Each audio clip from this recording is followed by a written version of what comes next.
इतिहास में कुछ लड़ाई ऐसी भी लड़ी गई जिन्होंने पूरी दुनिया को झकझोर के रख दिया, और वर्ल्ड वॉर 1 ऐसी जंग थी जिसमें यूरोप समेत एशिया और अमेरिका ने भी भाग लिया। इस वॉर को लड़ने के पीछे कई कारण थे, लेकिन इसका सबसे बड़ा कारण एक गोली बनी। वो गोली जिसने ऑस्ट्रो हंगेरियन के होने वाले राजा को हमेशा हमेशा के लिए गहरी नींद में सुला दिया। इस एक गोली ने अपना ऐसा असर दिखाया कि पूरी यूरोप का नक्शा ही बदल गया। लेकिन सोचने वाली बात यह है कि आखिर कैसे एक गोली के चलते पूरी दुनिया इस लड़ाई में शामिल हो गई। At the outbreak of the First World War, the government is worried about sensitive information being leaked to the enemy. Over 13 lakh Indian soldiers served overseas for the British during the First World War. But when the Germans started sinking American ships and American merchant seamen's lives were being lost, then that really forced America's hand. Over 9 million soldiers and an unknown number of civilians lost their lives.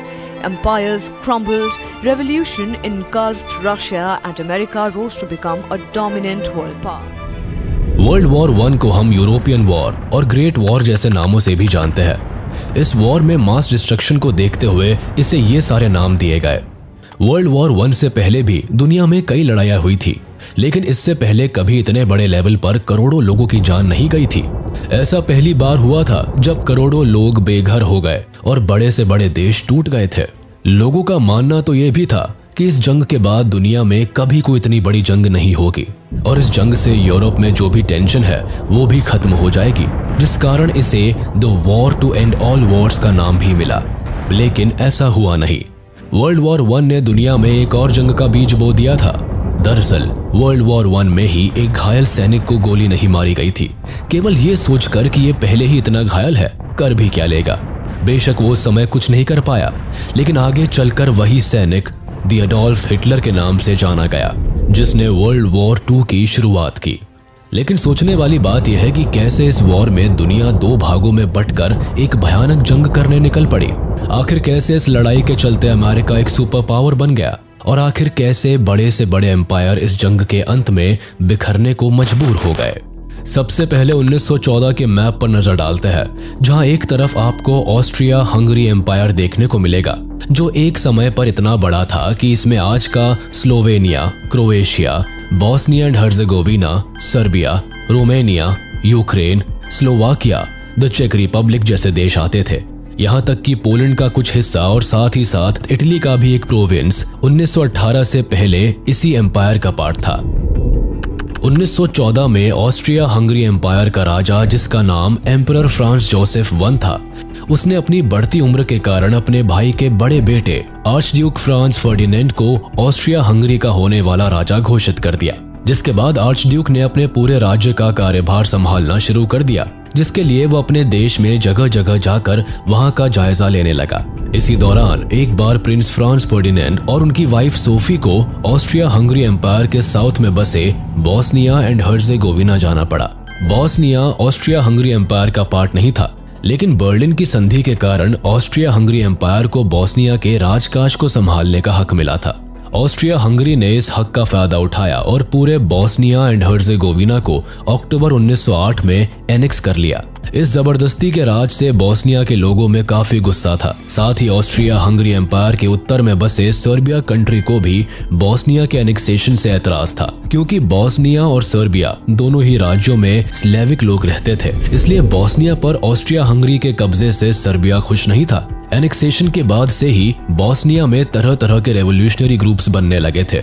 In groups में से ही एक group young Bosnia भी था। इस group को black hand के नाम से भी जाना जाता था, जो अपनी आजादी की डिमांड करते थे। अब जैसे ही इस ग्रुप को अंदाजा हुआ कि प्रिंस फ्रांस फर्डिनेंड बॉस्निया के दौरे पर आने वाले हैं, उन्होंने प्रिंस को जान से मारने का प्लान बना लिया।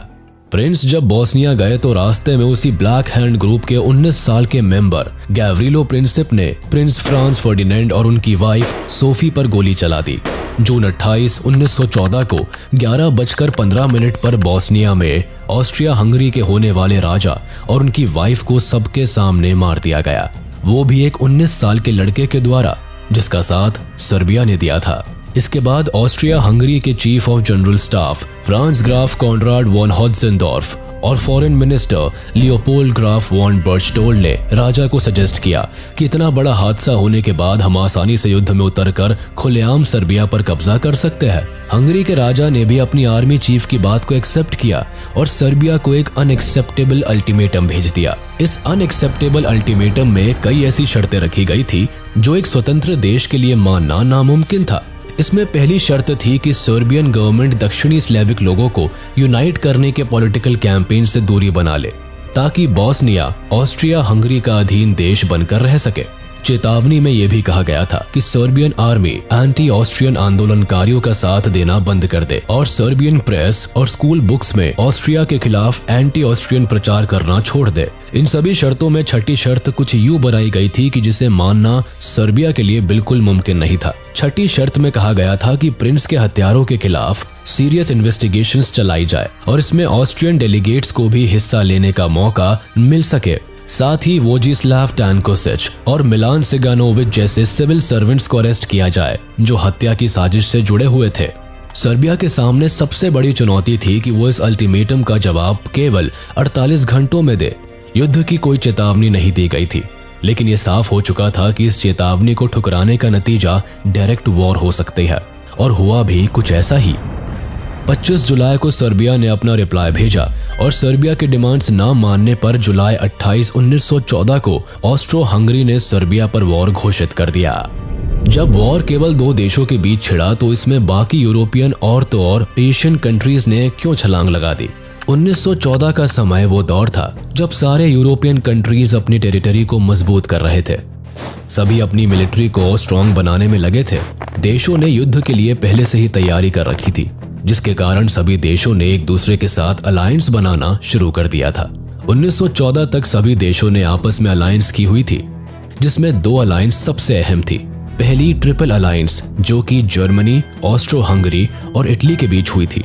इसके अकॉर्डिंग अगर इन तीनों देशों में से किसी के ऊपर भी कोई और देश हमला करता है तो ये आपस में मिलकर उसके खिलाफ लड़ेंगे।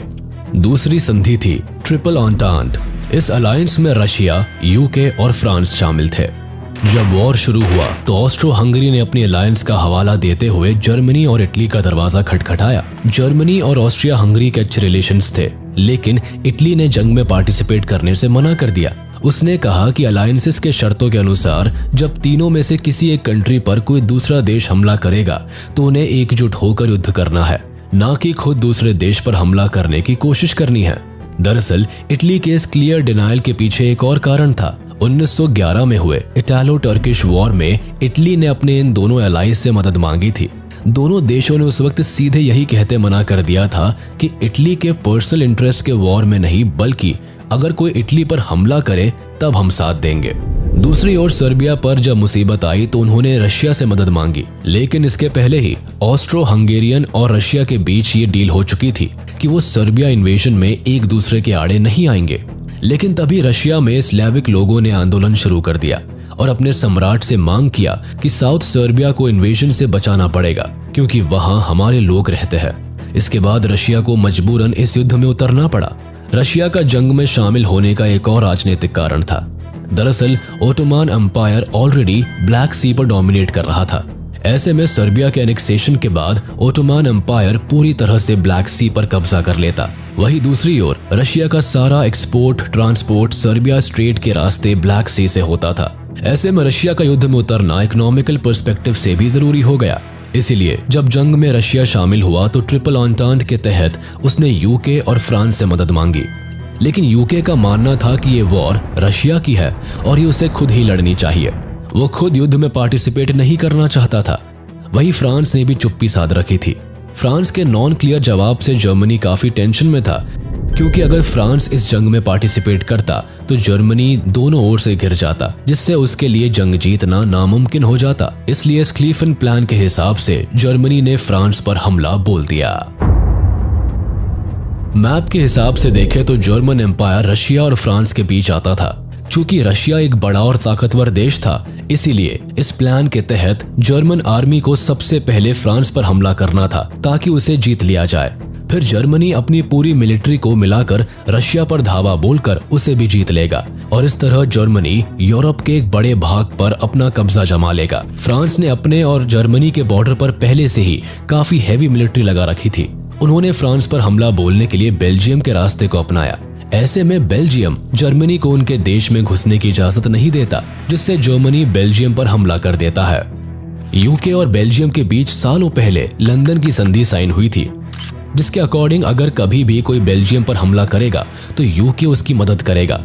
तो बस एक तरफ यूके बेल्जियम के सपोर्ट में वॉर में शामिल हो गया और दूसरी तरफ जब रशिया ने देखा कि जर्मनी फ्रांस पर अटैक करने के लिए बेल्जियम को इन्वेड कर रहा है, तो दूसरी तरफ से रशिया ने जर्मनी पर अटैक कर दिया और इस तरह यूरोप का एक बड़ा हिस्सा युद्ध में उतर पड़ा। वर्ल्ड वॉर 1 में 2 ग्रुप्स आपस में लड़ रहे थे, जिसमें एक तरफ जर्मनी, ऑस्ट्रिया हंगरी और ओटोमन एम्पायर थे, तो दूसरी ओर यूके, फ्रांस, इटली, रशिया और सर्बिया थे। इस वॉर में बाद में अमेरिका और जापान भी शामिल हुए। उस समय यूके दुनिया में लगभग 25% जगह को अकेले अपने कब्जे में लेकर बैठा था, जिस कारण यूके और जर्मनी की टेरिटरीज और कॉलोनीज ने भी इस वॉर में पार्टिसिपेट किया, जिसमें New Zealand, South Africa, Rhodesia, Romania, Greece, Belgium, Canada, Serbia, Portugal, Montenegro और पोलैंड जैसे देश शामिल थे। इंडिया ने भी इस वॉर में पार्टिसिपेट किया था, क्योंकि उस समय इंडिया पर यूके का राज था, जिस कारण यूके ने अपने सोल्जर से भी ज्यादा इंडियन सोल्जर्स को वॉर में भेजा। वॉर के दौरान जर्मनी ने अपने सभी सबमरीन्स को पानी में उतार दिया था, जो यूके की नौसेना को उड़ाने का काम करने लगी। लेकिन गलती से जर्मनी ने यूके की एक ऐसी नेवल शिप को टारगेट कर दिया जिसमें अमेरिका के 128 पैसेंजर्स यूके से अमेरिका जा रहे थे और अटैक के कारण वो सभी मारे गए। जर्मनी ने अमेरिका से इस बात के लिए माफी भी मांगी थी, लेकिन उसका कोई फायदा नहीं हुआ और इसके बाद अब वॉर में अमेरिका भी शामिल था। पहले तो जर्मनी काफी स्ट्रांग देखा गया, फ्रांस में तो ये पेरिस तक पहुंच भी गए थे, लेकिन यूके और अमेरिकी सैनिकों ने वहां जर्मनी की आर्मी को खदेड़ दिया। रशिया में वर्ल्ड वॉर 1 के आखिरी कुछ दिनों में काफी क्रांति होनी शुरू हो गई। रशिया में उसी दौरान अक्टूबर रेवोल्यूशन भी देखा गया था, जहां लेनिन ने रशिया की सत्ता को अपने हाथ में ले लिया और वॉर से बैकआउट कर लिया। इस बैकआउट के लिए लेनिन ने जर्मनी के साथ एक ट्रीटी भी साइन की थी, जिसके बाद रशिया ने वॉर से एग्जिट कर लिया। वहीं जर्मनी की भी वॉर के एंड तक काफी हालत खराब हो गई थी। जर्मनी के लोग अपने ही देश में एक दूसरे के खिलाफ लड़ने लगे थे, जिसके कारण जर्मनी काफी कमजोर होता चला गया और आखिरी में जर्मनी ने आत्मसमर्पण कर दिया। जर्मनी ने 11 नवंबर 1918 को अपने हथियार डाल दिए और वर्ल्ड वॉर 1 का अंत हुआ। 28 जुलाई 1914 से लेकर 11 नवंबर 1918 के बीच वर्ल्ड वॉर 1 लड़ी गई। 4 साल की लगातार लड़ाई ने कई देशों को खत्म कर दिया। वॉर के बाद हर तरफ लोगों की नजरों में एक खौफ देखने को मिला। हर तरफ केवल तबाही और धूल ही धूल थी। इस वॉर में कोई जीता, कोई हारा, लेकिन अपनों को दोनों तरफ के लोगों ने खो दिया था। यहाँ एक बात समझना जरूरी है कि सिर्फ अलायंस ही वर्ल्ड वॉर 1 का कारण नहीं था, बल्कि इस वक्त यूरोप में नेशनलिज्म, इंपीरियलिज्म और मिलिटरिज्म भी अपने चरम पर थे। राष्ट्रवाद होना तो कोई गलत बात नहीं थी, लेकिन यहाँ का नेशनलिज्म कुछ ऐसा था जहाँ राजा से लेकर प्रजा तक के मन में सिर्फ एक ही बात थी कि सिर्फ उनका देश महान है और अच्छा है, बाकी के सारे देश इंफीरियर है, निचले दर्जे के है। जहाँ इन देशों का मानना था कि पूरी दुनिया उन्हीं के महानता के नीचे रहे, सिर्फ उन्हें ही राज करने का हक है। अब राज करना ऐसे तो संभव था नहीं। अब एक एम्पायर की मिलिट्री से भी इन देशों को शांति नहीं मिली, तो इन्होंने दूसरे देशों के साथ मिलकर अलायंस बनाई, जो कि वर्ल्ड वॉर होने का सबसे बड़ा कारण बना। ना तो ये अलायंसेस होती और ना ही ये देश एक दूसरे पर वार करते। अलायंसेस की बात तो हम कर ही चुके हैं, अब बात करते हैं नेशनलिज्म की। नेशनलिज्म 1914 के समय में वॉर का एक बड़ा कारण था। वो ऐसे कि सभी देश सिविलियंस के मन में न्यूज़पेपर के जरिए ज्यादा से ज्यादा देश प्रेम जगाने की कोशिश कर रहे थे, जिससे लोग नेशनलिज्म की भावना से मिलिट्री ज्वाइन करे और वॉर में पार्टिसिपेट करे। उस समय नेशनलिज्म को इतना ज्यादा सपोर्ट किया जाने लगा कि घर घर से लोग आर्मी में भर्ती होने के लिए मोटिवेट होने लगे। नेशनलिज्म के कारण ही यूरोप के सारे देश वर्ल्ड वॉर 1 में अपने देश को पावरफुल दिखाने के लिए पार्टिसिपेट करते गए और वॉर और ज्यादा इंक्रीज होती गई। इंपीरियलिज्म का मतलब होता है अपने देश को और अपने देश की टेरिटरी को बड़ा करना, जिसके लिए 1914 के समय में पूरे यूरोप में अपने अपने देश को पावरफुल दिखाने के लिए सभी देश जगह जगह एनेक्सेशन करने लगे थे, जिससे जो हिस्सा कमजोर दिखता वो उसे अपने देश में शामिल करने के लिए उस पर कब्जा कर लेता। इस कब्जे के पीछे केवल अपने देश की टेरिटरी इंक्रीज करना नहीं, बल्कि कब्जा किए हुए देश की वेल्थ को लूटना भी आता था, जैसे ब्रिटेन ने किया था। ब्रिटेन ने भारत को सोने की चिड़िया के रूप में देखा और उस पर कब्जा कर लिया, जिससे भारत के पैसे और रिसोर्सेज से ब्रिटेन अपनी झोली भर सके। तो बस वर्ल्ड वॉर से पहले पूरे यूरोप की नजरें अफ्रीका और एशिया पर थी। सभी यूरोपियन देश अफ्रीका और एशिया के ज्यादा से ज्यादा हिस्से पर कब्जा करना चाहते थे, जिसमें सबसे ज्यादा आगे ब्रिटेन था। ब्रिटेन के पूरे दुनिया में उस समय सबसे ज्यादा कॉलोनीज थी, जिसके कंपटीशन में बाकी देश भी लगे थे। ये कंपटीशन भी आगे चलकर वॉर का एक बड़ा कारण बना, क्योंकि सभी देश आपस में कम्पीट करने में इतने मग्न हो गए थे कि वो किसी भी हद तक जाने के लिए तैयार थे। सभी देशों का अपने देश की मिलिट्री को स्ट्रांग बनाना और आर्म्स रेस में पार्टिसिपेट करने का दौर 20th सेंचुरी में स्टार्ट हुआ और 1914 तक यूरोप में इस रेस का क्रेज सबसे ज्यादा देखा गया, जिसमें जर्मनी ने सबसे ज्यादा बढ़ चढ़कर हिस्सा लिया। 1914 तक जर्मनी ने अपने मिलिट्री को काफी स्ट्रांग बना लिया था, जिस कारण वर्ल्ड वॉर 1 में जर्मनी स्टार्टिंग में काफी स्ट्रांग दिखाई भी दिया। लेकिन ग्रेट ब्रिटेन ने भी जर्मनी की तरह अपनी मिलिट्री पर ज्यादा पैसा खर्च किया, लोगों को आर्मी में जाने के लिए मोटिवेट किया और अपने वॉर इक्विपमेंट्स में भी सुधार किए, जिससे ब्रिटेन जर्मनी से मुकाबला करने से एक बार भी नहीं कतराया। यही नहीं, 1914 तक जर्मनी और ग्रेट ब्रिटेन केवल यही दो देश थे जिनका आर्मी के साथ साथ नेवी पर भी अच्छा कंट्रोल था, जिस कारण वॉर के दौरान दोनों देशों ने जमीन से लेकर पानी पर भी लड़ाई लड़ी थी। इस सब के अलावा भी सिटीजन्स का इन सभी देशों की सरकारों ने ऐसा ब्रेन वॉश किया था कि वो वॉर और मिलिट्री को ही ताकतवर होने की पहचान मानने लगे। ज्यादा से ज्यादा लोगों को आर्मी में शामिल होने के लिए ट्रेनिंग दी जाने लगी, जिससे सभी देश एक दूसरे को देखकर अपने अपने देश की मिलिट्री को बड़ा करने लगे और वॉर को एकमात्र सॉल्यूशन समझने लगे। वर्ल्ड वॉर 1 के कारण सभी देश फाइनेंशियल तौर पर बुरी तरह से बिखर गए थे। जंग में पार्टिसिपेट करने और उसे आखिरी तक लड़ने के खातिर सभी देशों का सरकारी खजाना खत्म हो गया था। सभी देशों ने अपने देश को बड़ा दिखाने के लिए देश की फिक्र किए बिना जंग में खूब पैसा लगाया, जिसमें सबसे ज्यादा जर्मनी और ग्रेट ब्रिटेन का नाम सामने आया। वॉर के समय सभी देशों पर लोन की भी बड़ी परेशानी थी, जिसके कारण मनी प्रिंटिंग जैसे केस भी सामने आने लगे, जिससे ये गरीबी की दलदल में फंसते चले गए। कुल मिलाकर फर्स्ट वर्ल्ड वॉर के बाद सभी देशों में गजब का इन्फ्लेशन रेट देखा गया, जिससे उस समय की इकोनॉमी पर काफी फर्क पड़ा। वर्ल्ड वॉर 1 के एंड ने पूरी 4 मोनार्कीज को भी हमेशा के लिए खत्म कर दिया था, जिसमें रूस के जार निकोलस सेकंड, जर्मनी के कैसर विल्हेम सेकंड, ऑस्ट्रिया के सम्राट चार्ल्स और ओटोमन साम्राज्य के सुल्तान आते थे। इन सभी सत्ताधारियों से इनका देश छीन लिया गया और कई नए देश बनाए गए, जिसमें ऑस्ट्रिया हंगरी तो अपना एक अलग देश ही बनकर रहा, लेकिन जो देश मिडिल ईस्ट में आते थे वो सभी ग्रेट ब्रिटेन और फ्रांस के बीच बांट दिए गए। बात अगर ओटोमन एम्पायर की करें तो इसे टर्की बना दिया गया। बाकी सभी टेरिटरीज और कॉलोनीज को आपस में जंग जीतने वाले देशों ने बांट लिया। वर्ल्ड वॉर 1 खत्म होने के बाद सोसाइटी पूरी तरह से चेंज हो गई।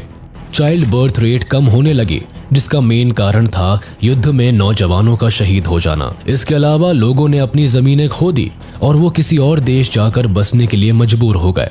लेकिन इस समय सबसे ज्यादा बड़ा चेंज औरतों के रोल में देखा गया। जैसे वॉर के दौरान औरतों का काफी मेजर रोल रहा, क्योंकि वॉर में सभी पुरुष और यंग लोग जाने लगे थे, तो ऑफिस वर्क और बाकी कामकाज करने के लिए लोगों की कमी होने लगी, जिसके कारण स्त्रियों ने वॉर के दौरान मर्दों की जगह लेकर फैक्ट्रीज और ऑफिसेज में काम करना शुरू कर दिया। यही नहीं, कई देशों ने तो वॉर के बाद औरतों को ज्यादा राइट्स देने शुरू कर दिए, जिससे अनेक जीवन स्तर में काफी बदलाव देखने को मिला। उस समय सबसे ज्यादा चर्चा वोटिंग राइट्स की हुई थी, जो स्त्रियों को जंग खत्म होने के बाद पहली बार दिया गया था। इसके अलावा सोसाइटी के एलीट और अपर क्लास लोगों ने अपना दर्जा खो दिया था। वॉर के बाद middle, young and lower class main and women ने अपने देश को बनाने में सबसे ज्यादा काम किया था।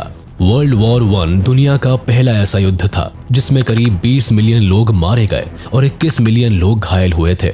मारे गए लोगों में लगभग 9.7 मिलियन सेना के लोग और 10 मिलियन आम नागरिक शामिल थे। वर्ल्ड वॉर 1 के बाद बेरोजगारी और फेमाइन जैसे स्थितियों ने लोगों का जीना मुश्किल कर दिया था। वर्ल्ड वॉर 1 ने न केवल यूरोप में बल्कि पूरी दुनिया में अपनी एक अलग छाप छोड़ी। इस वॉर के एंड में कई ट्रीटीज भी साइन हुई, जिसमें पेरिस संधि, treaty of Saint Germain, treaty of Trianon, treaty of Neuilly, treaty of Sevres और ट्रीटी ऑफ वर्साय थी। हालांकि ये ट्रीटीज इतनी ज्यादा ह्यूमिलेटिंग और एक तरफा थी जिसने वर्ल्ड वॉर 2 के बीज भी बो दिए। 1914 में इंडिया उन दिनों ब्रिटिश कॉलोनी थी। हमारे ऊपर ब्रिटेन का शासन था, लेकिन अंग्रेजों के अत्याचारों के खिलाफ अब यहाँ भी रेवोल्यूशन होने लगे थे। 1915 में महात्मा गांधी के भारत वापसी के बाद स्वतंत्रता के आंदोलन और ज्यादा बढ़ गए थे। इन्हीं दिनों ब्रिटिश के युद्ध में उतरने के फैसले से भारत पर भी असर पड़ा। उन्होंने लगभग 15 लाख भारतीय सैनिकों को युद्ध में उतार दिया। हमारे सैनिकों ने इस युद्ध में एलाइड पावर के तरफ से युद्ध किया। जहां अंग्रेजी सेना यूरोप के थोड़े आसान युद्ध के मैदानों में और बेसिस में लड़ रही थी, वहीं हमारे सैनिकों को ज्यादातर अफ्रीका और मिडिल ईस्ट कंट्रीज में भेजा गया। भारतीय आंदोलनकारियों को लग रहा था कि शायद वर्ल्ड वॉर 1 में कोऑपरेट करने से अंग्रेज हमें इंडिपेंडेंट कंट्री बनाने देंगे, लेकिन ऐसा कुछ नहीं हुआ। वर्ल्ड वॉर के अंत में हमारे लगभग 1,20,000 सैनिक या तो घायल थे, शहीद हो चुके थे या अब वो मिसिंग थे। बस 30,000 के आसपास ही सुरक्षित सैनिक भारत लौटे। उल्टे हमारे यहाँ रॉलेट एक्ट और जलियांवाला बाग हत्याकांड जैसे काम हुए, जिससे फ्रीडम रेवोल्यूशंस और तेज हुए। वर्ल्ड वॉर 1 में लगभग 70,000 सैनिक शहीद हुए और कभी भारत नहीं लौट पाए। शहीदों के सम्मान में ही अंग्रेजी सरकार ने तब दिल्ली में ऑल इंडिया वॉर मेमोरियल बनवाया, जिसे आज हम इंडिया गेट के नाम से जानते हैं। हमें उम्मीद है कि आपको हमारा ये वीडियो पसंद आया होगा। आगे हम और भी तारीख 6 अगस्त 1945, समय सुबह के 8:15 और एक धमाका।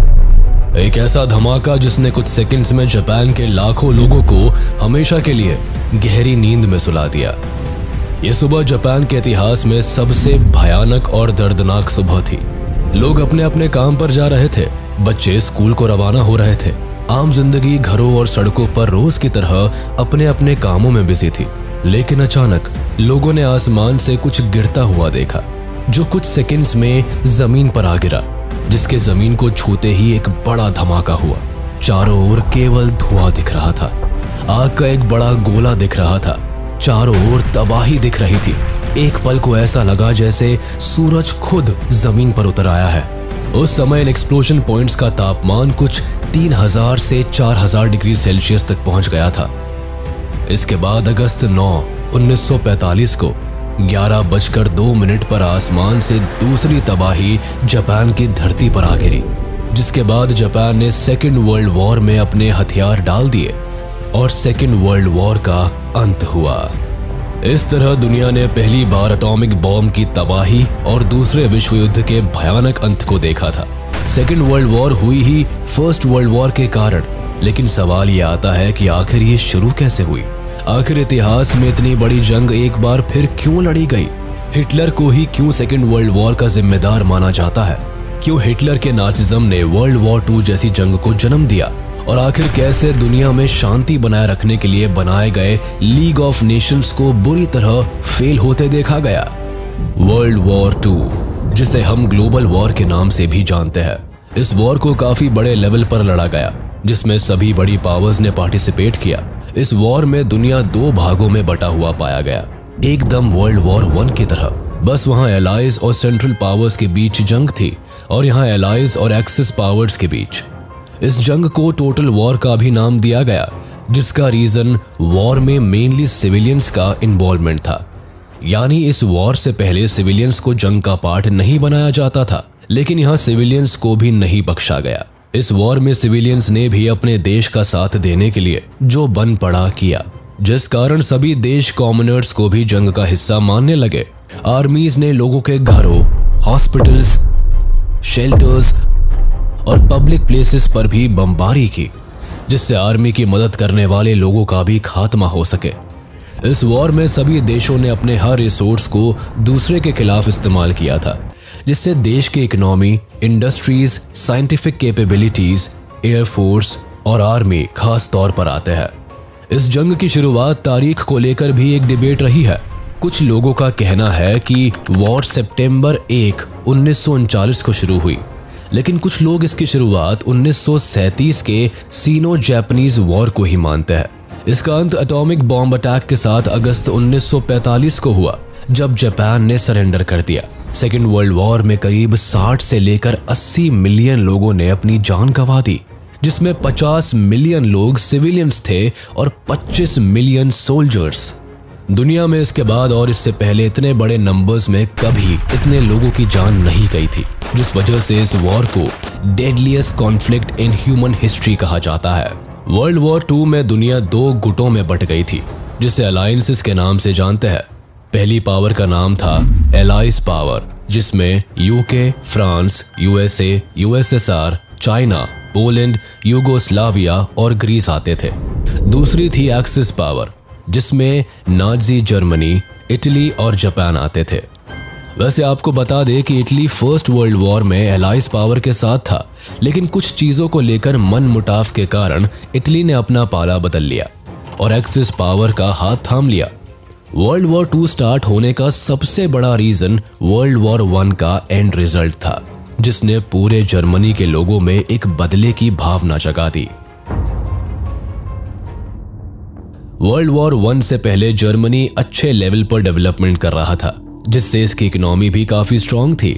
जर्मनी एक पावरफुल और स्ट्रांग नेशन था, इतना कि वॉर के बारे में जानकर भी जर्मनी बिल्कुल नर्वस नहीं हुआ। इसका एक कारण यह भी था कि जर्मनी अपनी आर्म्ड फोर्सेस पर भर भर के पैसा लगाता और उन्हें बड़ा और स्ट्रांग करता जाता। जर्मनी फर्स्ट वर्ल्ड वॉर को लड़ने से पहले ही अपनी जीत को लेकर कॉन्फिडेंट था, लेकिन वर्ल्ड वॉर 1 में एलाइज पावर ने सेंट्रल पावर्स को बुरी तरह हरा दिया। सेंट्रल पावर्स में कॉमनली जर्मनी, ऑस्ट्रो हंगरी और ओटोमन एम्पायर आते थे, जिसमें जर्मनी के साथ सबसे बुरा बर्ताव किया गया। जीते हुए देशों ने हारने वाले देशों को कहीं का नहीं छोड़ा। यूके, फ्रांस और रशिया ने हारने वाले देशों के टुकड़े कर दिए और उन्हें आपस में बांट लिया। 1918 के एंड तक जर्मनी केवल एक हारा हुआ टुकड़ों में बटा देश था, जिसके पास एलाइज देशों की डिमांड्स मानने के अलावा और कोई चारा नहीं था। वॉर ने जर्मनी की इकोनॉमी को डिस्ट्रॉय कर दिया, यहाँ के लोगों को बर्बाद कर दिया और उन्हें अलग अलग देशों का हिस्सा बना दिया गया। वॉर के बाद जर्मनी में पॉलिटिकल, सोशल और इकोनॉमिकल चेंजेस आए। जर्मनी के लोगों में एक डिफरेंस देखने को मिला। यहाँ रिच और पुअर में एक ह्यूज गैप आ गया था, जिससे सोशल अनरेस्ट बढ़ता चला गया। बाकी अनएम्प्लॉयमेंट और कई डिजीजेस भी देखी गई। कई लोग तो केवल स्टारवेशन और बीमारियों के चलते ही मारे गए। जर्मनी के पास अपना देश चलाने के लिए ना तो सरकार थी ना ही पैसा, जिसके कारण ये देश डूबता चला गया। इस देश के रिसोर्सेज भी ऑलमोस्ट फ्रांस और बाकी देशों ने बांट लिए थे। जीते हुए देशों ने जर्मनी के साथ तरह तरह की ट्रीटी साइन की थी, जिसमें इतने कड़े नियम थे जो किसी भी देश को बर्बाद कर सकते थे। वॉर के बाद जर्मनी से सब छीन गया, उसके लोग, उसका स्टेटस, उसकी आर्मी, उसकी पहचान। वर्ल्ड वॉर 1 के एंड में जब जर्मनी हार गया तो एलाइज कंट्रीज ने जर्मनी के साथ ट्रीटी ऑफ वर्साई साइन की, जिसमें काफी हार्श और ह्यूमिलिएटिंग प्रोविजंस थे। ट्रीटी ऑफ वर्साई 28 जून 1919 को ऑफिशियली वॉर एंड के नाम से साइन की गई, जिसमें जीतने वाले सभी देशों ने अपनी अपनी सेफ्टी और सिक्योरिटी के लिए डिमांड्स रखी। लेकिन इन सब में फ्रांस ने सबसे हार्श डिमांड्स रखी। वो इसलिए क्योंकि अगर आप यूरोप के मैप पर नजर डालेंगे तो देखेंगे कि फ्रांस और जर्मनी का बॉर्डर आपस में जुड़ा हुआ है, जिस कारण फ्रांस आने वाले फ्यूचर में कोई भी रिस्क नहीं लेना चाहता था। इसके लिए फ्रांस ने सबसे पहले treaty of reparations, demilitarisation of the Rhineland region and the war guilt clause की डिमांड की। आपको बता दें कि राइनलैंड जर्मनी और फ्रांस के बीच का एरिया है, जो कि जर्मनी के पॉइंट ऑफ व्यू से काफी जरूरी था। लेकिन फ्रांस का कहना था कि जर्मनी कम से कम इस एरिया में अपनी आर्मी को कभी भी नहीं खड़ा करेगा, जिससे फ्रांस की सेफ्टी बनी रहे। इसके अलावा वॉर के दौरान वैसे तो हर देश का काफी नुकसान हुआ था, लेकिन फ्रांस ने सारा का सारा नुकसान जर्मनी के सिर थोप दिया। फ्रांस ने जर्मनी को वॉर गिल्ट बताया और वॉर में हुए लॉस को पे करने को कहा। जर्मनी पर उस टाइम में करीब 6.6 बिलियन पाउंड्स का पेमेंट थोपा गया था। इसके अलावा ट्रीटी में डीमिलिटराइजेशन ऑफ मिलिट्री की डिमांड भी शामिल थी। जर्मनी एक लिमिट से ज्यादा मिलिट्री नहीं रख सकता था।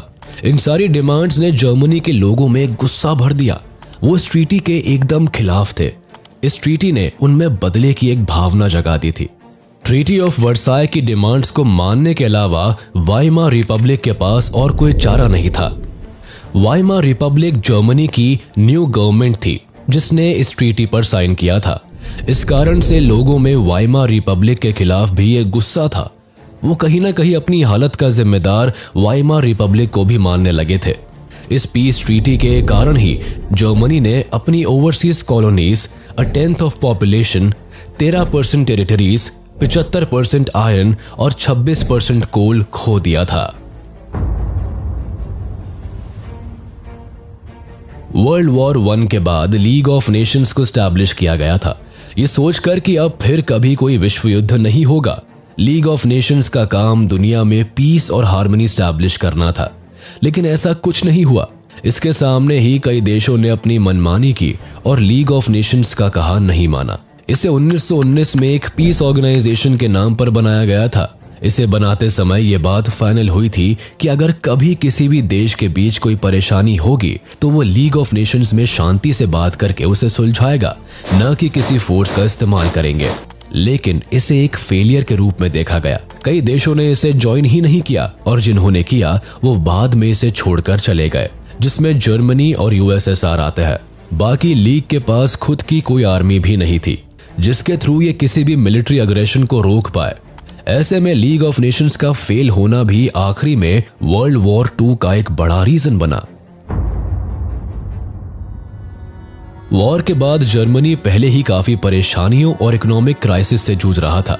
बाकी बची कुची कसर ट्रीटी ऑफ वर्साय और वॉर गिल्ट पेमेंट ने पूरी कर दी थी।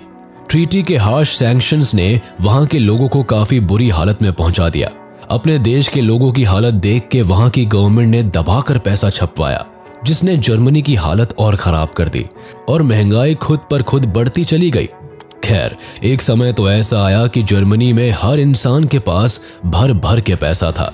लोग कार लोड्स और पैसे से भर भर के केवल एक ब्रेड का पैकेट खरीदने जाया करते थे। बच्चे पैसों के बंडल से खेला करते थे।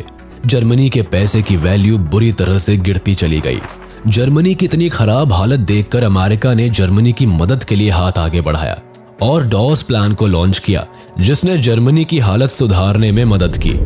1924 से लेकर 1928 तक जर्मनी में एक स्टेबिलिटी देखने को मिली, लेकिन ये स्टेबिलिटी भी कुछ वक्त की थी।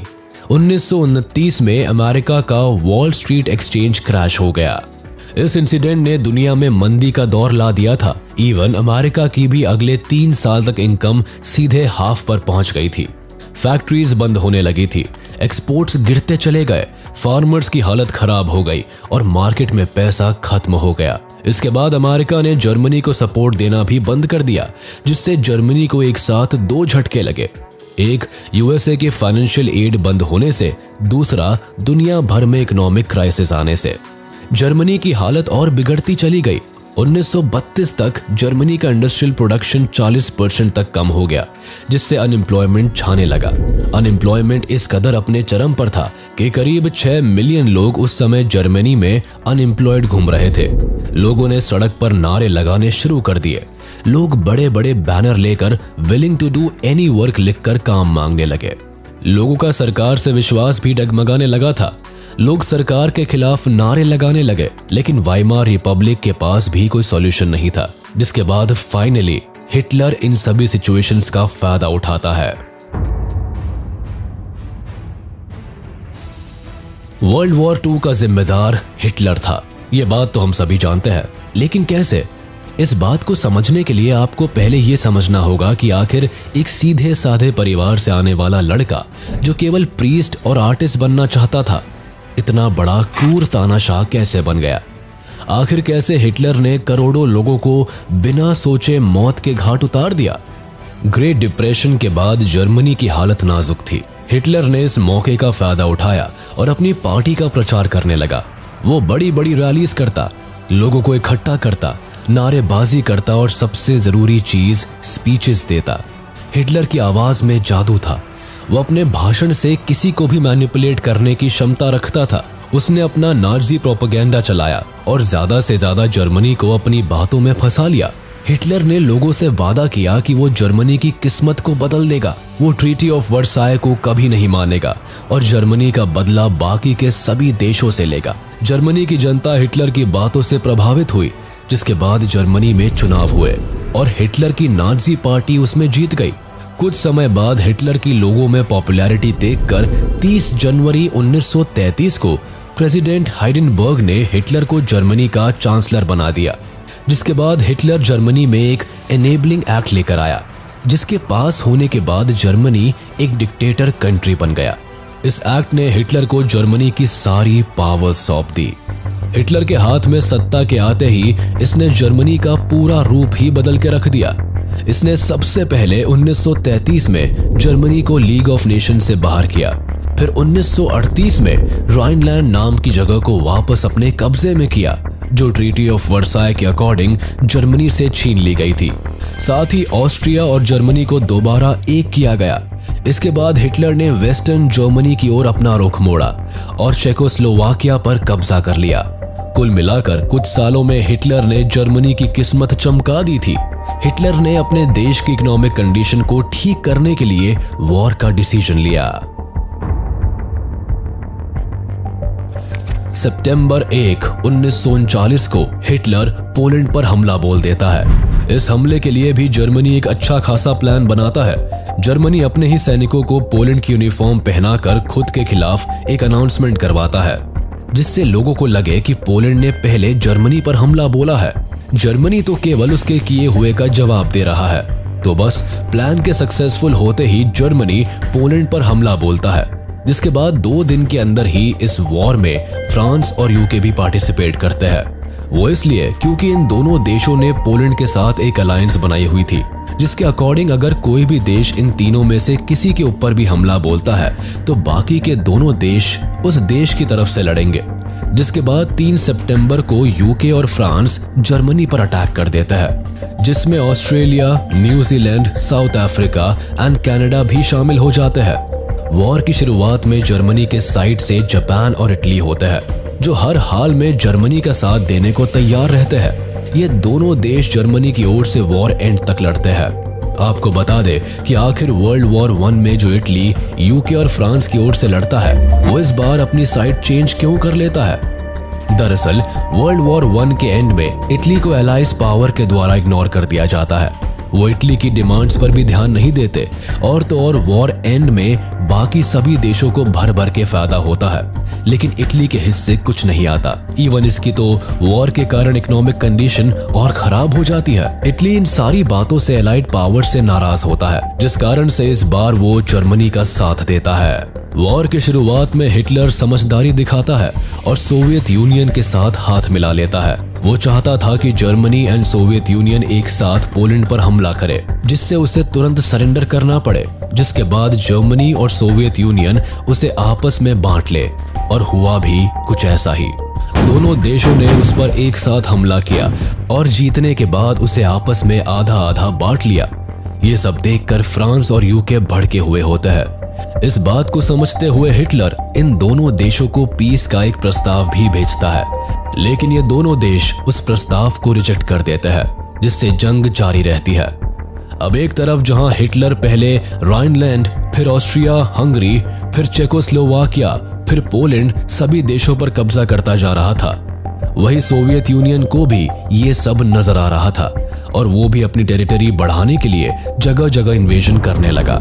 उसने पोलैंड का आधा हिस्सा लेने के बाद बाल्टिक नेशंस पर हमला किया, जिसमें एस्टोनिया, लाटविया और लिथुएनिया आते थे। सोवियत यूनियन इन तीनों देशों को आसानी से जीत लेता है। इसके बाद सोवियत यूनियन फिनलैंड पर कब्जा करता है, जिसके बाद सोवियत यूनियन खुद को लीग ऑफ नेशन से अलग कर लेता है। दूसरी ओर हिटलर की ज्यादा से ज्यादा टेरिटरी हासिल करने की चाह और बढ़ती जा रही थी, जिस कारण वो अप्रैल 1940 में डेनमार्क और नॉर्वे पर भी हमला बोल देता है, जिससे वो आयरन ओर के शिपमेंट्स को एलाइज पावर से बचा सके। दरअसल एलाइड पावर्स जर्मनी को रोकने के लिए हर तरह से कोशिश कर रहे थे, जिसमें स्वीडन से जर्मनी तक आयरन ओर को कट ऑफ करना भी उनका एक प्लान था। हालांकि वो इसमें सक्सेसफुल नहीं हो सके। ऊपर से डेनमार्क और नॉर्वे को भी जर्मनी जीत लेता है। लेकिन अब जर्मनी फ्रांस के लगातार इन्वॉल्वमेंट से काफी परेशान हो जाता है, जिसके बाद वो फ्रांस पर अटैक करने का प्लान बनाता है। लेकिन इस बार भी जर्मनी फ्रांस पर डायरेक्ट अटैक नहीं करता, बल्कि वर्ल्ड वॉर 1 की तरह बेल्जियम के सहारे फ्रांस पर अटैक करने का प्लान बनाता है। फ्रांस पर अटैक में इटली जर्मनी का साथ देता है, जिसके बाद 10 जून को इटली फ्रांस पर अटैक करता है। दोनों देश मिलकर करीब 14 जून तक फ्रांस के पेरिस तक पहुंच जाते हैं और फ्रांस को सरेंडर करने के लिए मजबूर कर देते हैं। 8 दिन बाद फ्रांस जर्मनी के साथ एक ट्रीटी साइन करता है और हार मान लेता है। जर्मनी का फ्रांस को केवल कुछ दिनों में हराना बहुत बड़ी बात थी। इस इंसिडेंट के बाद लोग हिटलर से डरने लगे थे। कोई देश नहीं चाहता था कि हिटलर उनसे पंगा ले। हर तरफ हिटलर के नाम का डंका बज रहा था। लेकिन यूके अब भी हार नहीं मानता। वो हिटलर के शांति प्रस्ताव को रिजेक्ट कर देता है, जिसके बाद जुलाई में जर्मनी और यूके के बीच एयर बैटल ऑफ ब्रिटेन शुरू हो जाती है। ब्रिटेन की उस समय एयर पावर काफी ज्यादा मजबूत थी, जिस कारण दोनों देश आपस में हवा में लड़ते हैं। लेकिन यहाँ जर्मनी की एयरफोर्स यूके की एयरफोर्स के सामने वीक पड़ जाती है, जिसके बाद हिटलर प्लेन्स के थ्रू यूके की अलग अलग स्टेट्स पर बॉम्ब गिरवाने लगता है। लेकिन इससे कुछ होता नहीं है। ब्रिटेन हार मानने को तैयार ही नहीं था। इसी बीच जर्मनी, इटली और जापान के ट्राइपार्टाइट पैक्ट को हंगरी, स्लोवाकिया और रोमानिया भी ज्वाइन कर लेते हैं, जिससे एक्सिस की पावर्स और ज्यादा बढ़ जाती है। जिसके बाद एक्सिस पावर्स भी हिटलर का सपोर्ट पाकर अपना दमखम दिखाने लगती है, जिससे इटली ग्रीस पर अटैक कर देता है। लेकिन यहाँ ब्रिटेन ग्रीस की मदद के लिए खड़ा रहता है, जिससे इटली को ग्रीस में ब्रिटेन की आर्मी खदेड़ देती है। लेकिन हिटलर यहाँ इटली का साथ देने के लिए अपनी आर्मी भेजता है, जिससे दोनों देश दूसरी बार ग्रीस पर अटैक करते हैं और उसे भी जीत लेते हैं। अब ऐसे करके कुछ समय के लिए वॉर चलता जाता है। देखा जाए तो 1940 तक वर्ल्ड वॉर 2 में पूरे यूरोप में हिटलर की मदद के लिए हर कोई तैयार था, जिसके कारण हिटलर इस समय अपनी पावर के पीक पर था। लेकिन अपनी पावर के नशे में हिटलर यहाँ एक गलती कर देता है, जिसके कारण जर्मनी वॉर हार जाता है। दरअसल जैसे हिटलर को दिखता है कि वो वॉर जीत रहा है, वो लगे हाथ अपने सालों से देख रहे सपने को भी सच करना चाहता है, जिसके अकॉर्डिंग हिटलर ईस्टर्न यूरोप पर कब्जा करना चाहता था, जो कि यूएसएसआर का पार्ट होता है। हिटलर 1941 में सोवियत यूनियन पर वॉर डिक्लेयर कर देता है, जिसके लिए ऑपरेशन बारबारोसा चलाया जाता है। इस ऑपरेशन के तहत हिटलर सबसे पहले अपने और सोवियत यूनियन के साथ की गई रिबेनट्रॉप पैक्ट को तोड़ देता है। हिटलर को लगता है कि सोवियत यूनियन को आराम से हरा देगा। हालांकि स्टार्टिंग में होता भी ऐसा ही है। जर्मन आर्मी धीरे धीरे करके सोवियत यूनियन को ईस्ट की ओर से जीत रहा होता है। वो एक एक करके सोवियत के देशों को जीतता चला जाता है, लेकिन केवल दिसंबर तक। उसके बाद सोवियत यूनियन में बहुत ही भयानक बर्फबारी होने लगी, जिसमें केवल सोवियत यूनियन ही लड़ने में सक्षम थी। बाकी किसी भी देश के लिए इतनी बर्फ में लड़ना नामुमकिन था। इसलिए ठंड का महीना आने से पहले जर्मनी सोवियत का जितना पार्ट जीत सकती थी, जीतती है। लेकिन उसके बाद सोवियत आर्मी पूरी जर्मन आर्मी को उल्टे पांव बर्लिन तक खदेड़ देती है। हिटलर वेस्ट में ब्रिटेन और ईस्ट में सोवियत यूनियन को एक साथ संभालने में नाकामयाब हो जाता है। सोवियत यूनियन की आर्मी हिटलर की सेना को मात देती है, जिससे सोवियत यूनियन का भी दुनिया में एक नया दौर देखने को मिलता है।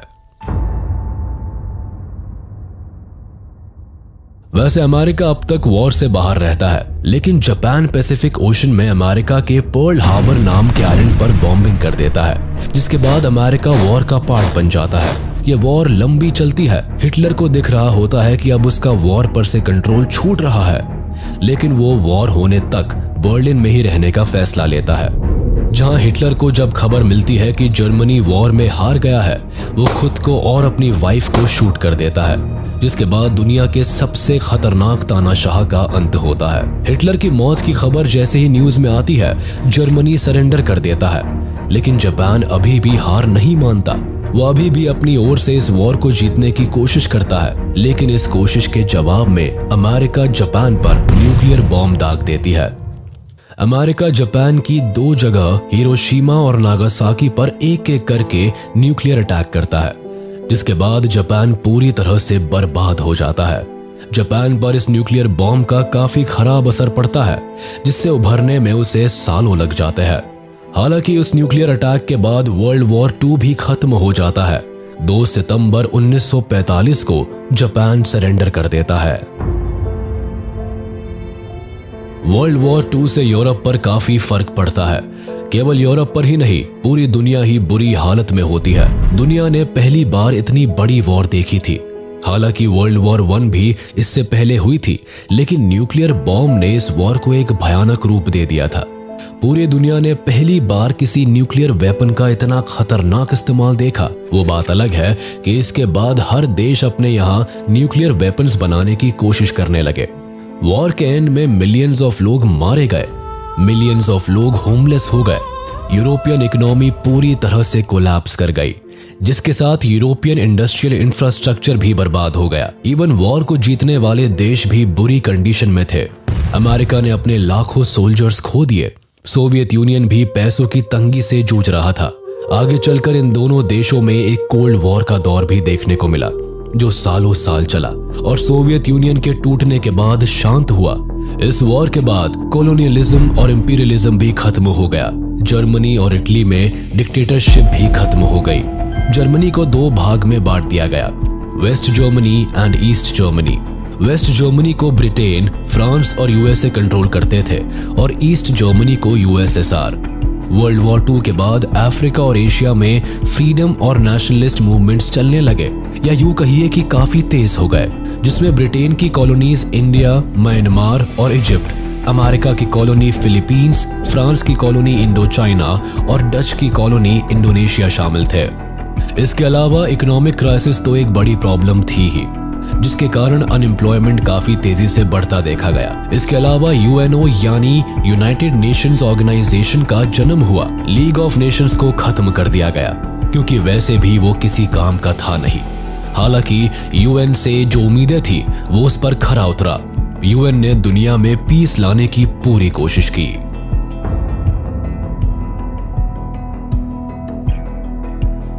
वर्ल्ड वॉर 2 के टाइम इंडिया ब्रिटेन के अंडर आता था, जिससे वो ऑटोमेटिकली एलाइज पावर का पार्ट बन गया था, जिसके कारण इंडिया से करीब 2.5 मिलियन सोल्जर्स एक्सिस पावर के खिलाफ लड़े थे, जिसमें से करीब 87,000 इंडियन ट्रूप्स ने अपनी जान गंवा दी थी और करीब 34,354 सोल्जर्स बुरी तरह से घायल हो गए थे। इसके अलावा करीब 67,340 इंडियन सोल्जर्स को प्रिजनर्स ऑफ वॉर बना लिया गया था। वर्ल्ड वॉर 1 के वक्त ब्रिटिश सरकार ने भारत के न सिर्फ सैनिकों को युद्ध में उतारा, बल्कि हमारे यहाँ से खाने पीने का सामान वगैरह भी अब लंदन एक्सपोर्ट होने लगा, ताकि वहाँ लड़ रहे सिपाहियों को खाने की कमी न झेलनी पड़े। और तो और इन दिनों बंगाल के मजदूरों को अब वेजेस के तौर पर अनाज के बदले पैसे दिए जाने लगे और सारा अनाज बाहर भेजा जाने लगा। अब मजदूरों के हाथ में पैसे थे, लेकिन बाजार में अनाजों की कमी के चलते अनाजों की ऊंची कीमत आम जनता के लिए मुश्किलें पैदा कर रही थी। ऐसे में छोटे छोटे खेतीहर और मजदूर वर्ग के लोग अपने घर कर ब्रिटिश सेना में नौकरी ढूंढने चल दिए। ऐसे में लाखों औरतें, बूढ़े और बच्चे सड़कों पर रहने को मजबूर हो गए। 1943 में बंगाल में फेमाइन आ गया, जिसमें लगभग 30 लाख आम आबादी भूख और बीमारियों से मारी गई। हमारे यहाँ से पहले से ही जूट और कॉटन जैसे कच्चे माल ब्रिटेन भेजे जा रहे थे, जिससे कि इंडिया उनके लिए बस एक मार्केट बना हुआ था। अब ऐसे में अनाजों और खाने के सामान का बड़े लेवल पर एक्सपोर्ट भारत को लंगड़ा कर रहा था। हालांकि युद्ध समाप्ति के बाद भारत में भारत छोड़ो आंदोलन अब जोरों पर था और युद्ध में हुए बर्बादी के बाद अब ब्रिटिश सरकार भी इतने बड़े लेवल पर हो रहे आंदोलन को दबाने में असमर्थ महसूस कर रही थी। तब जाके कहीं 1947 के अगस्त में भारत ब्रिटिश के चंगुल से मुक्त हुआ। हमें उम्मीद है कि वर्ल्ड वॉर 2 का ये इन्फॉर्मेटिव वीडियो आपको पसंद आया होगा। वीडियो अच्छी लगी हो तो इसे लाइक शेयर जरूर करें। युद्ध एक ऐसा शब्द जिसके नाम से ही आंखों में तबाही के मंजर नजर आने लगते हैं। सिर्फ बम, गोली, धमाके और चारों तरफ फैली बर्बादी के सिवा और कुछ नजर नहीं आता। लेकिन आज हम जिस युद्ध के बारे में बात करने जा रहे हैं, उस युद्ध में ना तो गोली चली, ना ही धमाके हुए। ये युद्ध विचारों का था। हाँ, ये बात जरूर है कि विचारों के इस युद्ध ने कई देशों को बर्बाद कर दिया, उनके टुकड़े कर दिए, और ये युद्ध जाना गया कोल्ड वॉर के नाम से। इस युद्ध में एक तरफ था यूएसएसआर और दूसरी तरफ the United states of America. आखिर क्या था ये कोल्ड वॉर और क्यों इस युद्ध को इतिहास के सबसे खतरनाक युद्ध के तौर पर देखा जाता है? वर्ल्ड वॉर 2 के खत्म होने के साथ ही कई बड़े यूरोपियन साम्राज्य डूब गए और उदय हुआ वर्ल्ड के 2 सुपर पावर्स का। इनमें से एक था यूएसएसआर और दूसरा the United states of America. भले ही विश्व युद्ध के दौरान दोनों देश एलाइज रहे हो, लेकिन युद्ध समाप्ति के तुरंत बाद इन दोनों देशों के बीच एक नया युद्ध ठन गया था। ये युद्ध था विचारों का और इकोनॉमिक पॉलिसीज का। एक तरफ यूएसएसआर पूरी दुनिया में कम्युनिज्म को बढ़ावा देना चाहता था, वहीं दूसरी ओर अमेरिका का एकमात्र मकसद था कि कैपिटलिज्म का बोलबाला विश्व के हर देश में हो। इन दोनों देशों के इस आपसी रंजिश में इनका अपना तो कुछ खास नहीं गया, लेकिन एशिया समेत विश्व के कई देशों को इस वॉर का खामियाजा भुगतना पड़ा। इस युद्ध में कभी भी अमेरिका और यूएसएसआर एक दूसरे के खिलाफ हथियार लेकर युद्ध में आमने सामने नहीं उतरे, लेकिन विचारों के युद्ध की वजह से इस युद्ध को कोल्ड वॉर का नाम दिया गया। 1930 में जोसेफ स्टालिन ने यूएसएसआर की सत्ता अपने हाथ में ले लिया। इसके बाद नवंबर 1933 में American president Franklin D Roosevelt ने सोवियत के साथ अपने रिश्तों को सही करना चाहा, जिसके लिए उन्होंने एम्बेसडर विलियम ब्यूलेट को मॉस्को भेजा। लेकिन उनका ये एक्सपीरियंस मॉस्को को लेकर अच्छा नहीं रहा, जिसके बाद यूएस और सोवियत के रिश्तों में दरार कायम हो गया। इसी समय में यूएसएसआर कई देशों पर लगातार इन्वेजन करते हुए अपनी टेरिटरी को बढ़ा रहा था और साथ ही साथ अपने फोर्सेस को स्ट्रॉन्ग कर रहा था, जिसकी वजह से यूएस को सोवियत से खतरा महसूस होने लगा। 1940 सेकेंड वर्ल्ड वॉर का समय चल रहा था और इस वक्त 3 सबसे ताकतवर देश यूएस, ब्रिटेन और यूएसएसआर ने एक अलायंस बनाई, जिसके कारण हिटलर को हार का सामना करना पड़ा। 1945 में वॉर खत्म होने के बाद अलायंस अभी भी मौजूद थी, पर अमेरिकन प्रेसिडेंट हैरी ट्रूमैन ने सोवियत प्रीमियर जोसेफ स्टालिन को कॉन्फ्रेंस से बेखबर रखते हुए लोगों के बीच एक न्यूज शेयर की, जहां उन्होंने न्यूक्लियर वेपन्स के सक्सेसफुल टेस्टिंग की अनाउंसमेंट की। कुछ हफ्तों के अंदर अगस्त 1945 में यूएस ने जापान के 2 शहर हिरोशिमा और नागासाकी पर एटॉमिक बॉम्ब गिराए और जापान को हार मानना पड़ा। स्टालिन को अमेरिका के एटॉमिक प्रोजेक्ट की जानकारी पहले से ही थी, इसलिए जब उसने सुना कि हिरोशिमा पर एटम बॉम्ब गिराया गया है तो उसने इस न्यूज पर बहुत एहतियात बरतते हुए रिएक्ट किया। स्टालिन ने यूएस के एटॉमिक बॉम्बिंग पर रिएक्ट करते हुए इसे मानवता के खिलाफ बताया था। उसका ये भी कहना था कि अब अमेरिका अपने एटम बॉम्ब का प्रयोग यूएसएसआर के खिलाफ भी करेगा। हालांकि उनका ये डर वाजिब भी था, क्योंकि यूएस के पास अब एटॉमिक बॉम्ब था, जिससे सोवियत को ये डर हो गया कि यूएस इस बात का एडवांटेज जरूर उठाएगा। इसीलिए अब यूएसएसआर भी अपना एटॉमिक बॉम्ब बनाने की जद्दोजहद में जुड़ गया और फाइनली 1949 में अपना पहला एटॉमिक बॉम्ब की टेस्टिंग भी कर ली। लगातार हुए 2 विश्व युद्ध के कारण दुनिया भर के सारे देशों की हालत काफी खराब थी। ऐसे में अमेरिका और सोवियत दुनिया के सबसे ताकतवर देश बनकर सामने आए। इसके बाद दोनों में सबसे ताकतवर बनने की होड़ शुरू हुई और साथ ही शुरू हो गया कोल्ड वॉर। इतना ही नहीं, 1945 में हुए पॉट्सडैम कॉन्फ्रेंस के दौरान पोलैंड के बाउंड्री को लेकर सोवियत नाराज था, जो कोल्ड वॉर के कई कारणों में से एक बना। कम्युनिज्म आइडियोलॉजी को पूरे दुनिया भर में फैलने से रोकने पर उठाए जा रहे अमेरिका के कदम को लेकर Soviet union leader Joseph Stalin ने इसे आने वाले वॉर का इशारा समझा। जैसा कि अमेरिकन प्रेसिडेंट ट्रूमैन ने ऑलरेडी मार्शल प्लान को बनाकर दुनिया के सभी देशों को कम्युनिज्म से बचाने का प्लेज ले लिया था, वैसे ही यूएसएसआर ने भी द कॉमन फॉर्म को पेश करके अमेरिकन डॉलर इकोनॉमिक सिस्टम को क्रिटिसाइज किया और कम्युनिस्ट कंट्रीज को कैपिटलिज्म से बचाने के लिए अपना सपोर्ट दिखाया। इतना ही नहीं, अमेरिका के बढ़ते इन्फ्लुएंस के चलते यूएसएसआर ने यूरोप को पॉलिटिकल बाउंड्री में बांट दिया और इसका नाम रखा आयरन कर्टेन। ये दीवार यूरोप को सीधे 2 भागों में बांटती थी। एक तरफ था यूएसएसआर सपोर्टेड ईस्टर्न यूरोप और दूसरी तरफ था वेस्टर्न यूरोप, जो कि कैपिटलिज्म से इन्फ्लुएंस था। इसी दौरान बर्लिन वॉल भी बनाया गया था, जिसके टूटने के बाद इसे कोल्ड वॉर के मेमोरियल के तौर पर देखा जाता है। इस लड़ाई के दौरान दोनों में से किसी देश ने भी दूसरे के खिलाफ डायरेक्ट वॉर घोषित नहीं किया, क्योंकि वो अच्छे से जानते थे कि दोनों के पास एटॉमिक बॉम्ब की क्षमता थी, जिससे वो एक दूसरे को काफी ज्यादा नुकसान पहुंचा सकते थे। इसी वजह से ये पहली युद्ध बनी जहां वेपन्स का इस्तेमाल बेहद कम देखने को मिला। वर्ल्ड वॉर 2 के अंत के साथ ही स्टालिन की लीडरशिप में कम्युनिज्म पूरे यूरोप में फैलता जा रहा था। छोटे देशों को मिलाकर ऑर्गेनाइजेशन बनाने का दौर शुरू हो चुका था और ये सबसे पहले यूरोप से शुरू हुआ था, जहां वेस्टर्न यूरोप के अधिकतर कंट्रीज यूएस से मिल गए, वहीं ईस्टर्न यूरोप के अधिकतर कंट्रीज यूएसएसआर के साथ हो गए और इसीलिए इसे आगे चलकर वेस्टर्न एंड ईस्टर्न अलायंस का नाम दिया गया। स्टालिन के जीवन का एकमात्र लक्ष्य बन गया था कम्युनिज्म को बढ़ावा देना। दूसरी ओर अमेरिका भी कैपिटलिज्म को एग्रेसिवली बढ़ावा दे रहा था। इसी बीच यूरोप के देश अपना अपना अलाइनमेंट देख रहे थे, लेकिन बर्लिन के हालात अलग थे, क्योंकि जर्मनी सोवियत ऑक्यूपाइड जोन और अमेरिकन ऑक्यूपाइड जोन में बटा हुआ था। बर्लिन उन दिनों वेस्टर्न और ईस्टर्न बर्लिन में बंटकर जर्मनी को डिवाइड करता था। ऐसे में जर्मनी पर अपना पूरा इन्फ्लुएंस करने के लिए स्टालिन ने 1948 में वेस्टर्न बर्लिन को जोड़ने वाले सारे एयरलाइंस, रोडवेज और कैनाल्स को बंद कर दिया ताकि वहां के लोग झुक जाए। ऐसे में वेस्टर्न बर्लिन को मदद पहुंचाने के लिए अमेरिका ने एयरक्राफ्ट्स का सहारा लिया और लगभग 1 साल तक कार्गोस के जरिए अपने एलाइज को मदद पहुंचाई। अमेरिका के इस एक्ट को बर्लिन एयरलिफ्ट का नाम दिया गया।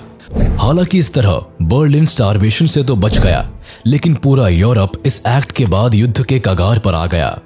इस एक्ट के बाद कोल्ड वॉर ने एक अलग लहर पकड़ ली। अप्रैल 1949 में नेटो बनाया गया। इसमें यूनाइटेड स्टेट्स और वेस्टर्न यूरोप के अधिकतर देश शामिल थे। इस ऑर्गेनाइजेशन ने यह अनाउंस किया कि नेटो के आर्टिकल 5 के अकॉर्डिंग कोई भी देश अगर नेटो मेंबर्स पर अटैक करता है तो बाकी के सारे देश मिलकर उससे लड़ेंगे। नेटो के इस तरह के प्लेज ने कोल्ड वॉर को और हवा दे दी। कोल्ड वॉर की सरगर्मी के बीचों बीच अब एशियन देश भी झुलसते जा रहे थे। ऐसी स्थिति कोरिया में भी बनी, जब कोरिया में भी अमेरिका और यूएसएसआर ने अपना अपना वर्चस्व बना लिया। ऐसे में नॉर्थ कोरिया कम्युनिज्म के सपोर्ट से फॉर्म हुआ और वही साउथ कोरिया अमेरिकन कैपिटलिज्म से प्रभावित होकर अपना देश बना लिया। ऐसे में कम्युनिज्म और कैपिटलिज्म विचारधारा के बीच की लड़ाई कोरिया में भी हुई, जिसमें हार जीत किसी की नहीं हुई, लेकिन कोरिया के लाखों लोगों की जान जरूर चली गई। इस युद्ध में नॉर्थ कोरिया को स्टालिन और माओ की कम्युनिस्ट गवर्नमेंट सपोर्ट कर रही थी, वही साउथ कोरिया का सपोर्ट यूएसए कर रहा था। दोनों यही चाहते थे कि पूरे कोरिया पर उनका अकेला राज हो। 1950 से लेकर 1953 तक कोरियन वॉर हुई, जहां नॉर्थ कोरिया और साउथ कोरिया एक दूसरे को इन्वेड करने के लिए लड़ रहे थे, जिस वजह से लाखों लोग मारे गए और दोनों देशों को काफी नुकसान उठाना पड़ा। कुछ समय बाद सोवियत ने भी ईस्टर्न अलायंस बनाया, जिसे वॉर्सो ट्रीटी का नाम दिया गया। इसे 1955 में नेटो के अगेंस्ट बनाया गया था। इन सुपर पावर्स की लड़ाई का सेंटर हमेशा यूरोप बना रहा। दोनों ही देशों ने इन छोटे कंट्रीज को अपने साथ लाने के लिए दिमाग और ताकत का इस्तेमाल किया। जहां एक तरफ सोवियत ने ईस्टर्न यूरोप के देशों पर अपना कब्जा किया, वहीं दूसरी ओर यूएस ने गठबंधन का नाम लेकर सीएटो यानी South Eastern Asian Treaty Organisation और सेंटो यानी सेंट्रल ट्रीटी ऑर्गेनाइजेशन बनाई। अमेरिका को ऐसा करते देख सोवियत ने चाइना, नॉर्थ कोरिया, वियतनाम और इराक से अच्छे रिलेशंस बनाए। ऐसा करने के पीछे ये दोनों सुपर पावर्स का भी अपना फायदा था। जैसे Arabian countries like Kuwait, Saudi Arabia और इराक में काफी भारी मात्रा में तेल और नेचुरल रिसोर्सेज पाए जाते हैं, जो इन्हें इकोनॉमिकली मजबूत कर सकता था। वही अपने आर्मी को पूरी दुनिया में रखने के लिए इन कंट्रीज को छोटे देशों का सहारा लेना पड़ता था। ड्यूरिंग कोल्ड वॉर ऐसे कई सिचुएशन बनी जब दोनों ही देश आमने सामने आ गए। इस वॉर के दौरान कई सारी लड़ाइयां लड़ी गई, जैसे 1950 से लेकर 1953 तक नॉर्थ कोरिया और साउथ कोरिया में हुई कोरियन वॉर, 1958 से लेकर 1962 तक बर्लिन वॉर, 1960 कॉन्गो वॉर और फिर वियतनाम वॉर जैसी और भी कई लड़ाइयां हुई, जिसमें दोनों ही देश एक दूसरे के अगेंस्ट में खड़े थे। दोनों ही देशों ने एक दूसरे को मिसाइल की ताकत से डराने की कोशिश कर रहे थे और इसी दौरान 1962 में क्यूबन मिसाइल क्राइसिस हुआ, जिससे दोनों ही कंट्रीज में वॉर का माहौल बनने लगा, क्योंकि यूएस ने सोवियत की मिसाइल बेस को क्यूबा में देखा जो फ्लोरिडा से 90 माइल की दूरी पर थी, और अमेरिका के प्रेसिडेंट जॉन एफ कैनेडी ने इन मिसाइल्स को हटाने की मांग करते हुए सोवियत के इस बर्ताव को न्यूक्लियर स्ट्राइक का इशारा मान रहे थे। इस बात की गंभीरता को समझते हुए सोवियत और यूनाइटेड स्टेट्स में एक अग्रीमेंट हुआ, जिसके अकॉर्डिंग यूएसएसआर ने अपने वेपन्स क्यूबा से हटा लिए। बदले में अमेरिका ने क्यूबा पर इन्वेड नहीं किया। अब बात इन दोनों देशों को अच्छी तरीके से समझ में आ चुकी थी कि न्यूक्लियर वेपन्स के नाम पर थ्रेट देना कोई समझदारी की बात नहीं थी। इसीलिए उन्होंने 1960 में 3 ट्रीटीज पर साइन किए: nuclear test ban treaty, nuclear non proliferation treaty और एंटी बैलिस्टिक मिसाइल ट्रीटी। इसके बाद आने वाली कई सालों तक अलग अलग ट्रीटीज पर साइन किए गए, जिससे न्यूक्लियर वेपन्स जैसे भयानक हथियारों का इस्तेमाल ये कंट्रीज ना कर पाए।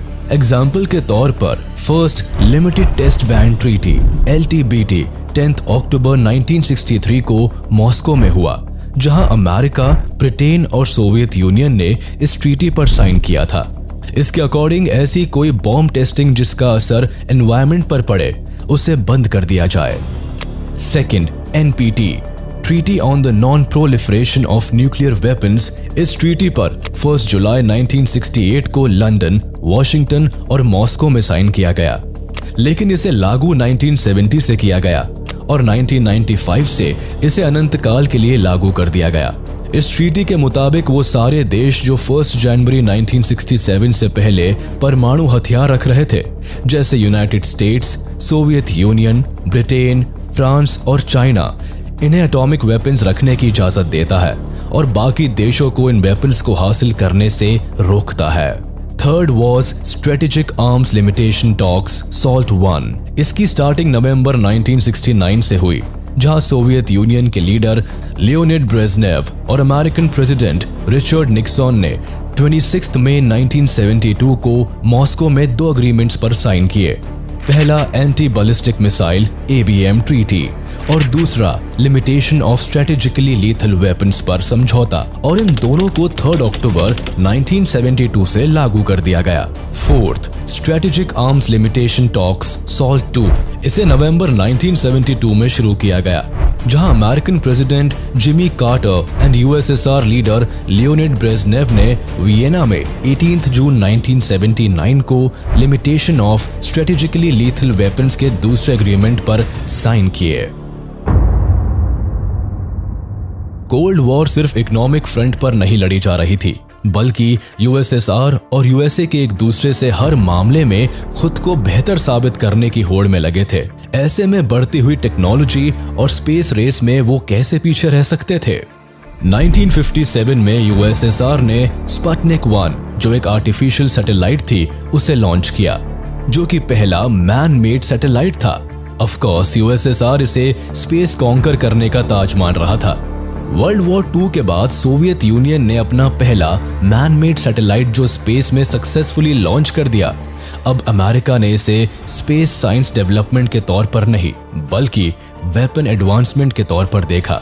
दोनों ही देश अब टेक्नोलॉजी का इस्तेमाल करके सर्विलेंस डिवाइस और मजबूत वेपन्स बनाने की होड़ में लग गए, ताकि वक्त आने पर या वॉर के कंडीशन में कोई एक देश अपने स्पेस सैटेलाइट का यूज करके दूसरे पर भारी ना पड़े। USSR के सैटेलाइट लॉन्च के बाद USA को लगने लगा कि USSR बैलिस्टिक मिसाइल्स में USA से काफी एडवांस हो चुका है, और अगर USSR कभी भी USA पर हमला करता है तो USA बिल्कुल कमजोर पड़ सकता है।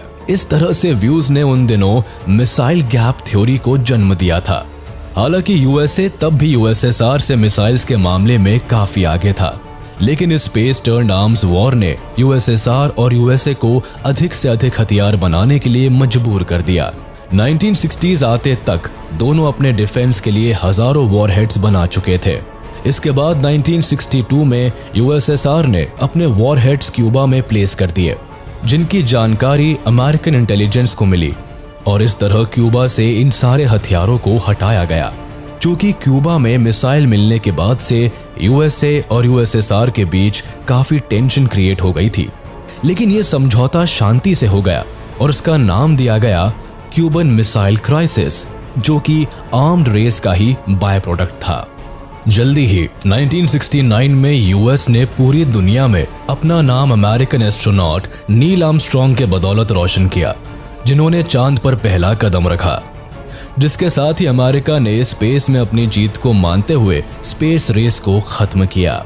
कोल्ड वॉर अब भी जारी था। दोनों ही देश वेपन्स की प्रोडक्शन भारी मात्रा में कर रहे थे एंड इसे सीक्रेटली सप्लाई कर रहे थे। कहीं ना कहीं दोनों ही देशों के मन में ये डाउट अभी भी थी कि आने वाले समय में ये वॉर हथियारों से करनी पड़ सकती है, जिस वजह से 1980 तक दोनों देशों में न्यूक्लियर वेपन्स की गिनती हजारों में हो गई। जहां यूनाइटेड स्टेट्स के पास करीबन 23,000 न्यूक्लियर हथियार थे, वहीं यूएसएसआर के पास 39,000 थे। इस कोल्ड वॉर के दौरान इंडिया ने भी बेहद इंपॉर्टेंट भूमिका निभाई।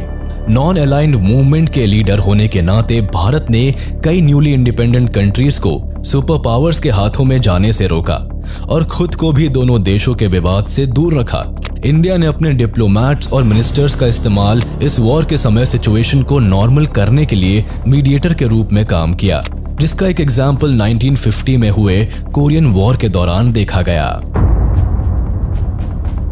इस वॉर का पहला असर बायपोलैरिटी के फेस में देखने को मिला, जहां दुनिया भर के कई देश दो हिस्सों में बट गए। एक हिस्सा कैपिटलिस्ट अमेरिका का था, वही दूसरा हिस्सा कम्युनिस्ट यूएसएसआर का। दूसरा असर ये हुआ कि कई कंट्रीज को बाकी देशों पर भरोसा नहीं था। सेकेंड वर्ल्ड वॉर खत्म हो चुका था, लेकिन अभी भी पूरी दुनिया में शांति आई नहीं थी। लगातार कोल्ड वॉर के बढ़ते असर से दुनिया के अलग अलग हिस्सों में युद्ध होते रहे, जैसे कोरियन वॉर और वियतनाम वॉर। तीसरा था आर्म्स रेस एंड मिलिटराइजेशन। दोनों ही सुप्रीम कंट्रीज एक दूसरे को नीचा दिखाने के लिए ज्यादा से ज्यादा पावरफुल हथियार बनाने में लगे हुए थे, जिसकी वजह से जो पैसे सोशल इकोनॉमिक डेवलपमेंट के लिए इस्तेमाल किया जाना था, उनका इस्तेमाल हथियार बनाने में किया जाने लगा, जिसका सीधा असर उन देशों पर पड़ा जहां इन पैसों को खर्च करना था। चौथा था फॉर्मेशन ऑफ मिलिट्री अलायंस। दोनों ही देशों ने मिलकर कई छोटे कंट्रीज के साथ ऑर्गेनाइजेशंस बनाए, जिसका बस एक ही एम था कि अगर ऑपोजिट ऑर्गेनाइजेशन का कोई भी देश इनमें से किसी भी एक देश पर हमला करता है तो उसे पूरे ऑर्गेनाइजेशन पर हमला माना जाएगा। ऐसे में यूएस ने बनाया नेटो, सीएटो जैसे कई ग्रुप्स। वही यूएसएसआर ने वार्सो पैक्ट रेडी किया, जिसमें Albania, Bulgaria, Hungary, Poland, Czechoslovakia जैसे और भी कई देश थे। पांचवा था रैपिड डीकोलोनाइजेशन, जिसके मुताबिक सोवियत ने उन सारे देशों को मदद की जिन्हें वेस्टर्न कंट्रीज ने अपना गुलाम बना रखा था, और रशिया के मदद से कई थर्ड वर्ल्ड कंट्रीज को आजादी मिली। इतना ही नहीं, इसके बाद इन देशों को यूएसएसआर और अमेरिका ने मदद के हाथ आगे बढ़ाए और अपनी ओर से इन कंट्रीज को कुछ ऑफर भी दिए, जैसे अपने मिलिट्री फोर्सेस को देना, अपने इकोनॉमिक सिस्टम का हिस्सा बनना और यूनाइटेड नेशंस में सपोर्ट करना। छठा और अंतिम था impact on the decision of United Nations. इस वॉर के दौरान यूनाइटेड नेशंस ने कोई भी फैसला मेरिट के दम पर ना लेते हुए दोनों सुप्रीम पावर के इशारे पर लिया करता था, जिस वजह से ये दोनों देश अपने फायदे के अकॉर्डिंग